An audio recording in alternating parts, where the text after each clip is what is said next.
Hello, Tivy and Bethy. Today I'm going to give you guys a book review.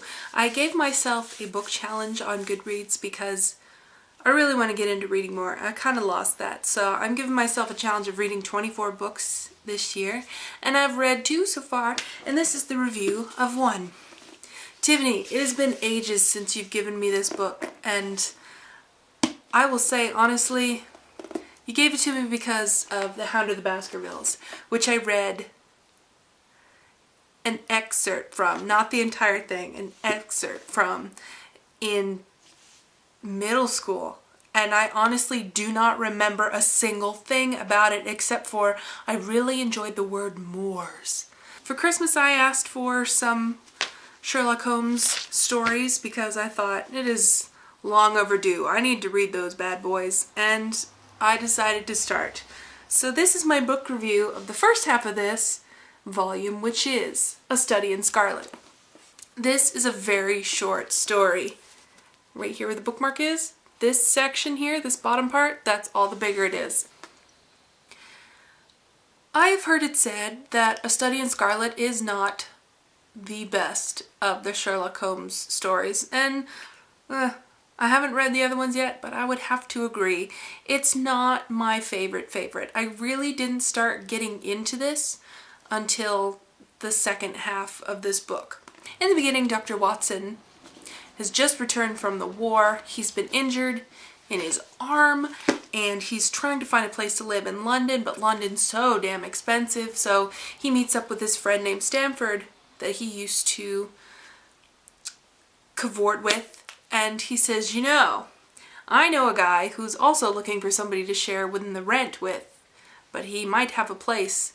So he introduces him to Sherlock Holmes, and thus the friendship begins.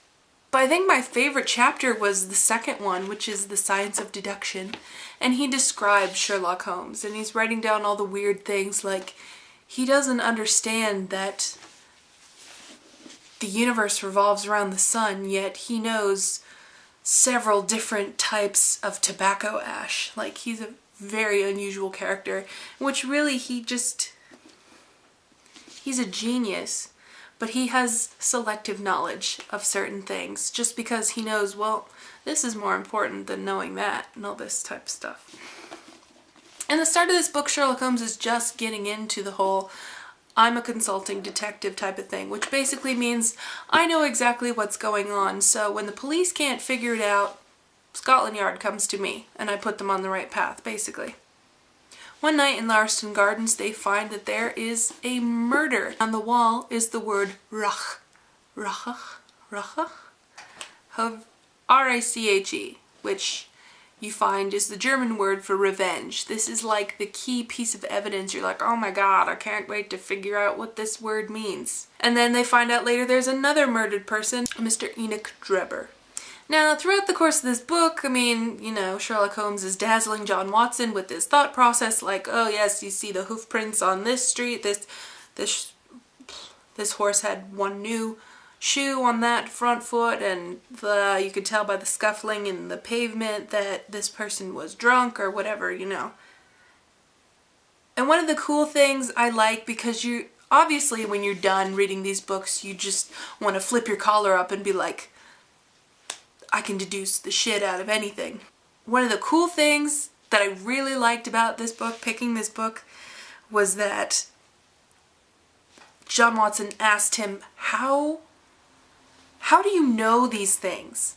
And he goes, I can't really explain it. I mean, you know 2 + 2 = 4, but how do you explain that you know that?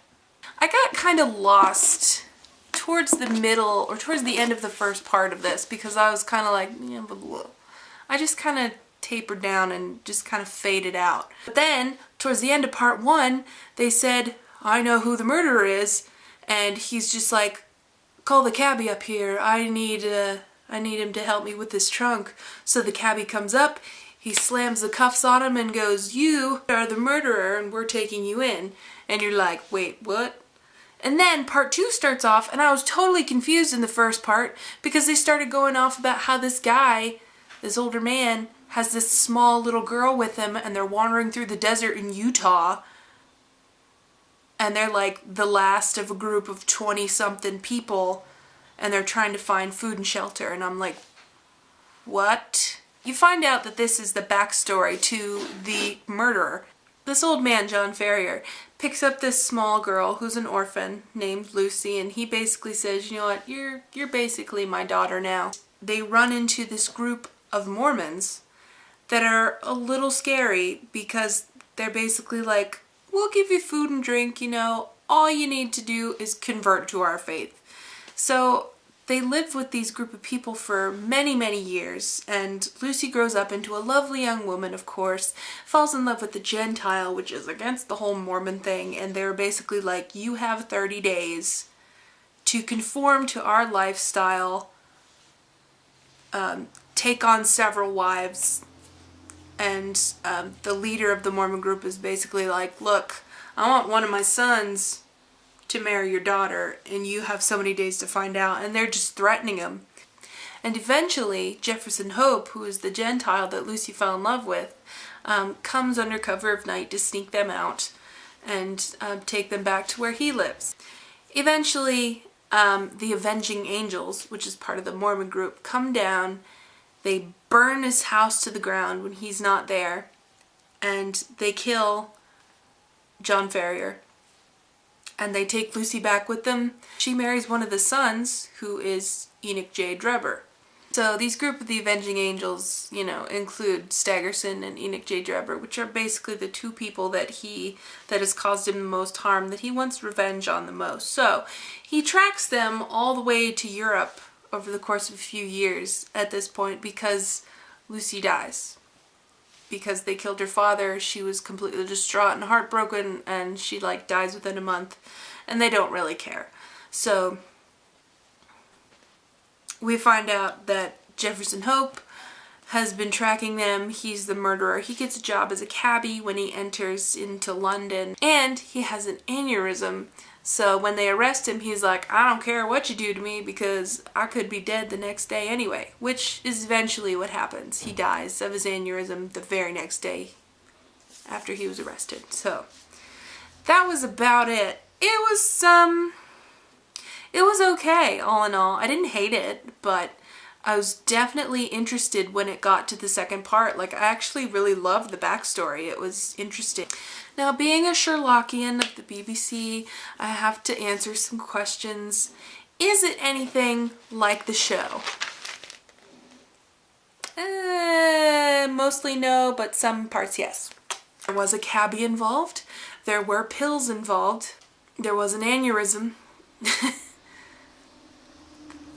The whole German word, Rache, that was there in the show. Anderson says, it's a German word for revenge, and he's like, shut up, you're an idiot. She was writing Rachel, which they said, oh, obviously, he was trying to write the name Rachel, and they're like, Sherlock's like, no, it's a German word for revenge. So they flipped that, and, okay, get this, the whole German word for revenge had nothing to do with anything, which kind of pissed me off, because I was like, that was the biggest clue in the whole damn story, and it just turns out that he wrote it on there because he was like, oh, I saw someone in New York commit a crime and they wrote that on there, and I just thought, that'll throw the police off. So he just randomly threw that in. I think I'm going to take this opportunity to catch up on my reading. Mainly the books that I have started to read that I have not yet finished, that I have taken a really long pause in between. So that will include this one. I'm going to finish Hound of the Baskervilles because that is technically finishing a legitimate book. I'm going to finish Memoirs of a Geisha, and I'm going to reluctantly finish reading The Night Circus.